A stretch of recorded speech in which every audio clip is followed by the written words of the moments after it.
RCB ಚಿನ್ನಸ್ವಾಮಿನ ಸುಭದ್ರ ಕೋಟೆ ಮಾಡ್ಕೋಬೇಕು ಅಂತ ಹೇಳಿದ್ರೆ ಮೇ ಬಿ ಒಂದು ಪೇಸ್ ಫ್ರೆಂಡ್ಲಿ ಪಿಚ್ ಕೊಟ್ಟರೆ ಚೆನ್ನಾಗಿರುತ್ತೆ ಅಂತ ನಂಗನ್ಸುತ್ತೆ. ನೀವು ಹೇಳ್ಬೋದು ಸರ್ ಅವ್ರ ಕಡೆನೂ ಕಗಿಸೋ ರಬಾಡ ಇದ್ದಾರೆ, ಸಿರಾಜ್ ಇದ್ದಾರೆ, ಪ್ರಸಿದ್ಧ ಇದ್ದಾರೆ, ಅವ್ರಿಗೂ ಹೆಲ್ಪ್ ಸಿಗ್ಬೋದಲ್ವಾ ಆ ಥರ ಒಂದು ಕಂಡೀಷನ್ಸಲ್ಲಿ ಅಂತ ಹೇಳಿದ್ರೆ ಖಂಡಿತ ಸಿಕ್ಕೇ ಸಿಗುತ್ತೆ. ಬಟ್ ನನಗೇನು ಗೊತ್ತಾ ಭರವಸೆ ಇರೋದು, ನಮ್ಮ ಬ್ಯಾಟರ್ಸು ಅವ್ರ ಬ್ಯಾಟರ್ಸ್ಗಳಿಗಿಂತ ಬೆಟರ್ ಇದ್ದಾರೆ. ನಮ್ಮ ಬ್ಯಾಟಿಂಗ್ ಲೈನಪ್ಪಲ್ಲಿ ಅವ್ರಿಗಿಂತ ಬೆಟರ್ ಡೆಪ್ತ್ ಕೂಡ ಇದೆ. ಆಮೇಲೆ ನಮ್ಮಲ್ಲಿರೋ ಬ್ಯಾಟರ್ಸು ಸೀಮ್ ಫ್ರೆಂಡ್ಲಿ ಕಂಡೀಷನ್ಸ್ ಅಥವಾ ಫಾಸ್ಟ್ ಫ್ರೆಂಡ್ಲಿ ಕಂಡೀಷನ್ಸಲ್ಲಿ ಆಡಿರೋ ಅನುಭವ ಇದೆ.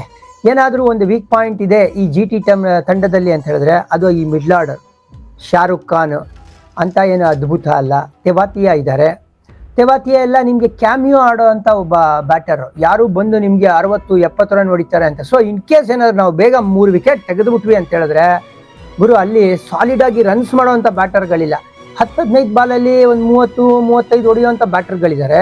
ಬಟ್ ಮೇಯ್ನ್ ಬೇಕಾಗಿರೋದು ಮಿಡ್ಲ್ ಆರ್ಡ್ರಲ್ಲಿ ಸ್ವಲ್ಪ ಸಾಲಿಡಾಗಿ ರನ್ಸ್ ಮಾಡೋವಂಥ ಬ್ಯಾಟರ್ಸ್ ಅದ್ಯಾರು ಕಾಣ್ತಾ ಇಲ್ಲ. ಆಮೇಲೆ ಇವ್ರ ಬ್ಯಾಟಿಂಗ್ ಡೆಪ್ತ್ ನೋಡಿ ನೀವು, ರಶೀದ್ ಖಾನ್ ನಂಬರ್ 7 ಬರ್ತಾ ಇದ್ದಾರೆ.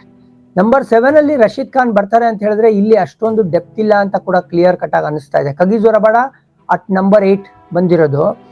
ಸೊ ಇದೆಲ್ಲ ಲೆಕ್ಕಾಚಾರ ಆಗ್ತಾ ಇದ್ರೆ ನೀವು ಮ್ಯಾನ್ ಟು ಮ್ಯಾನ್ ಕಂಪೇರ್ ಮಾಡಿದ್ರೆ RCB ಬ್ಯಾಟಿಂಗ್ ಲೈನಪ್ ಬೆಟರ್ ಆಗಿ ಕಾಣ್ತಾ ಇದೆ, RCB ಬೌಲಿಂಗ್ ಲೈನಪ್ ಬ್ಯಾಲೆನ್ಸ್ಡ್ ಆಗಿ ಕಾಣ್ತಾ ಇದೆ. ಆಮೇಲೆ ಟೀಮ್ ಈ ಸೀಸನ್ ಅಲ್ಲಿ ಯಾವುದು ಫಾರ್ಮ್ ಅಲ್ಲಿ ಇದೆ ಅಥವಾ ಸ್ವಲ್ಪ ಕನ್ವಿನ್ಸಿಂಗ್ ಆಗಿ ಕಾಣ್ತಾ ಇರೋದು ಅಂದ್ರೆ ನಮ್ಮ RCB ತಂಡ.